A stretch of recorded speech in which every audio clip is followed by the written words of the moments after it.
अब बात करते हैं 4.3 प्रश्नावली के प्रश्न संख्या 11 की।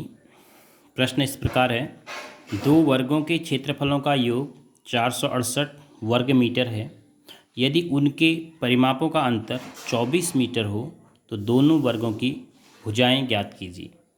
दो वर्गें हैं, दोनों वर्गों के परिमाप के बीच अंतर दिया है 24 मीटर और दोनों के क्षेत्रफलों का योग 468 वर्ग मीटर। तो अब चूंकि दो वर्ग हैं तो दोनों की भुजाएं हमें कुछ न कुछ माननी पड़ेंगी। माना अब एक बड़ा होगा एक छोटा होगा, अंतर करते वक्त हमें इसकी आवश्यकता पड़ेगी। माना बड़े वर्ग की भुजा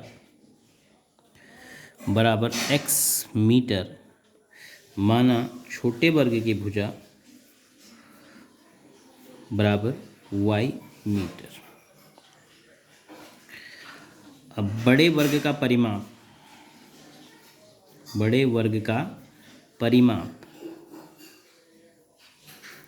बराबर 4 गुणा भुजा, छोटे वर्ग का परिमाप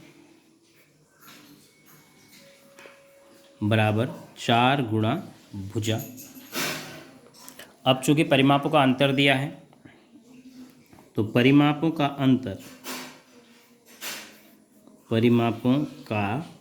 अंतर बराबर कितना दिया है 24 मीटर। और परिमापों का अंतर यहाँ से कितना आएगा 4x ऋण 4y बराबर 24 मीटर। अब 4 कॉमन लिया तो x ऋण y बराबर 24 मीटर। तो x ऋण y अब ये 4 गुणा में है तो बराबर 24/4। तो x ऋण y बराबर 6। तो ये इसका मतलब x बराबर 6 धन y। इसका हम इस्तेमाल करेंगे दोनों समीकरणों को, दोनों चरों को एक चर में परिवर्तित करने के लिए। तो इसलिए हम इसको समीकरण नंबर 1 का नाम दे देते हैं। अब देखो बड़े का क्षेत्रफल, बड़े वर्ग का क्षेत्रफल कितना है। बड़े वर्ग का क्षेत्रफल बराबर भुजा वर्ग, छोटे वर्ग का क्षेत्रफल बराबर भुजा वर्ग, भुजा y है। तो अब क्षेत्रफलों का योगफल दिया है आपको, क्षेत्रफलों का योग बराबर दिया है 468 वर्ग मीटर। अब क्षेत्रफलों का योग का मतलब बड़े का क्षेत्रफल धन छोटे वाले वर्ग का क्षेत्रफल बराबर 468। अब अगर हम x की जगह रख देते हैं 6 धन y का वर्ग, x की जगह 6 धन y रख दिया, धन y का वर्ग बराबर 468। क्या किया, समीकरण 1 से ये परिवर्तन हुआ समीकरण 1 से। तो अब यहाँ को a प्लस बी की घात 2 से आप इसको ओपन करेंगे तो a square 36 b square y square plus 2ab, इन दोनों को गुणा करके दुगना करोगे तो 12y plus y square minus 468। अब y स्क्वायर और y स्क्वायर हो गए 2y स्क्वायर, 12y अलग से हैं और धन 36, अच्छा सॉरी यहाँ पर हमने शून्य नहीं लिखा, धन 36 ऋण 468 बराबर 0।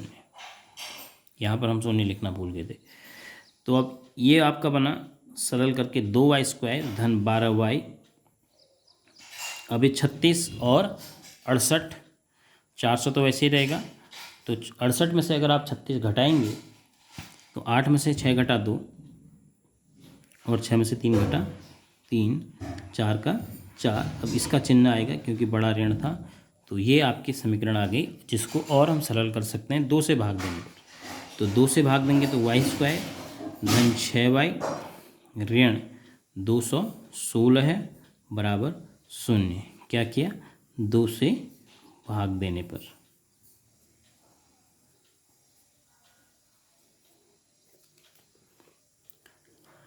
अब ये द्विघात समीकरण, इसको आप आसानी से हल कर सकते हैं।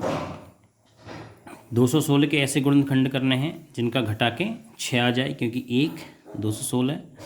तो अगर आप इसको, ये रफ काम है अब जो मैं कर रहा हूँ, तो ऋण 216 आ रहा है गुणा करके, तो हम इसके गुणनखंड करते हैं। तो इसके 3 गुणनखंड आप जानते हैं, 6 गुणा 6 गुणा 6, इन्हीं से हमने 2 बनाने हैं। अब इसको भी हम 3 दुना कर देते हैं, इसको भी 3 दुना कर देते हैं, इसको भी 3 दुना कर देते हैं। तो अब हमने सोचना है कि घटा के कितना आ जाए, 6 कैसे आ जाए। 3 तिया 9, 3 तिया 9, 9 दुना 18, 3 दुना 6 दुना 12, इस टाइप से ले लेते हैं। देखो 3 तिया 9, 9 दूनी 18, 1, इन तीनों को मिला के एक गुणनखंड ये हो गया। 2 तिया 6 दूनी 12, 1 ये हो गया। अब 18 में से 12 घटाया तो 6।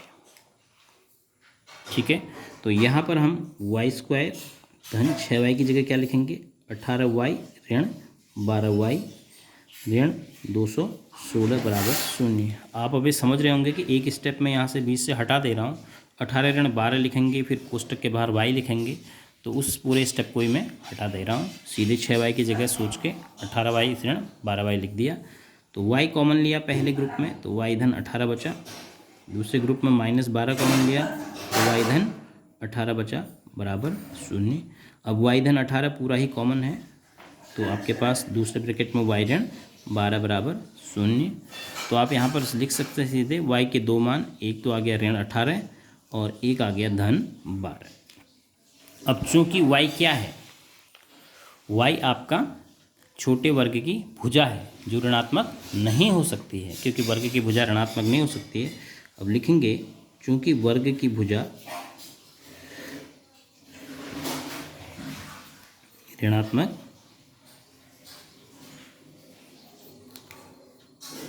नहीं होती